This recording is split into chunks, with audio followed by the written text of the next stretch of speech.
penghasilan atau jumlah ikan yang terjual di dalam budidaya ini? Oke, kalau untuk penghasilan ataupun hasil penjualan ya, itu kita di sini hasil penjualan itu kita potkan itu minimal untuk per tahun itu kisaran 90 juta itu per semesternya, ya, itu per semester untuk kita lakukan pembayaran pajak daerah ya. Jadi untuk penghasilannya itu semua kita setorkan ke pajak daerah.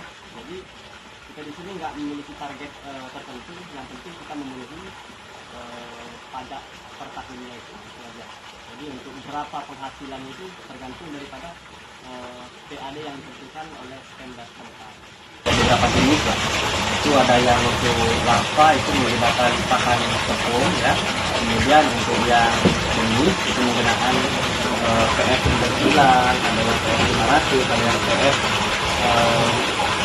urutan tingkat lanjutnya lagi. Kemudian ada yang untuk pakan induk itu menggunakan pakan 781 min 2 atau min 1. Kemudian juga untuk beberapa jenis ikan kita yang herbivore ya, seperti alami itu menggunakan pakan alami seperti daun tempe atau daun talas dan daun-daun yang ada di sekitar sini. Ya, perawatan yang digunakan. Kalau perawatan ya, perawatan itu kita termasuk juga ada perawatan kolam ya. Perawatan kolam itu ada seperti perbaikan bebek ya. Kemudian ada juga nanti pembuatan kemanir baru ya, kemanir baru. Kemudian itu juga dengan di bagian pemipaan. Itu semuanya kita lakukan perbaikan ya. Setiap siklus kita melakukan pemijahan ataupun budidaya. Kemudian untuk perawatan induknya itu kita pantau setiap hari untuk perawatannya ya. Kita beritakan sambil kita pantau. Kemudian apabila nanti kita temukan ada yang terkena infeksi jamur atau terkena penyakit, itu kita langsung lakukan tindakan ya. Tindakan awal itu misalkan dia terkena infeksi jamur, itu kita lakukan perawatan dengan cara perendaman menggunakan larutan PK, kalium permanganat ya. Gitu. Kalaupun misalkan susah mencari PK itu kita lakukan bisa dengan inisiatif ya, dengan larutan garam ya. Gitu. Kalau untuk perawatan yang kita lakukan. Bagaimana cara pembudidayaannya? Kalau untuk cara pembudidayaannya kita ada untuk proses pemijahan itu kita ada dua sistem ya. Ada yang pertama itu alami, kemudian ada yang intensif. Yang alami itu jadi kita proses itu kita kawinkan ikan itu secara alami ya, kita satukan jantan dengan betina. Kalau yang secara intensif itu kita melakukan pembuahan secara bantuan manusia. Bantuan itu seperti apa?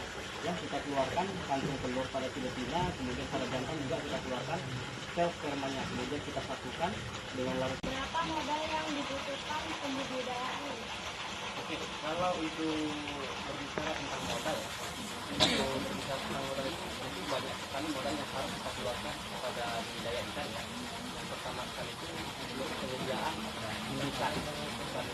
Ada beberapa jenis, kemudian tergantung grade juga. Ada dua indukan yang bisa kita beli, misalkan ikan mas, itu calon induknya itu bisa kita belikan super ekor, misalkan 5.000 per ekor, ya, calon induknya. Kemudian ada juga yang lebih grade tinggi lagi itu sampai dengan 30.000. Itu untuk modal indukannya aja, belum lagi modal pakan, ya. Jadi untuk taksiran berapa jumlah modal kita beli. Apa saja masalah atau kendala yang dihadapi selama budidaya ini? Kalau untuk kendala ya, kendala kita di sini sebenarnya lokasi kita ini yang cukup rendah. Jadi pada saat musim hujan yang curahnya sangat tinggi itu berisiko terkena imbas banjir ya.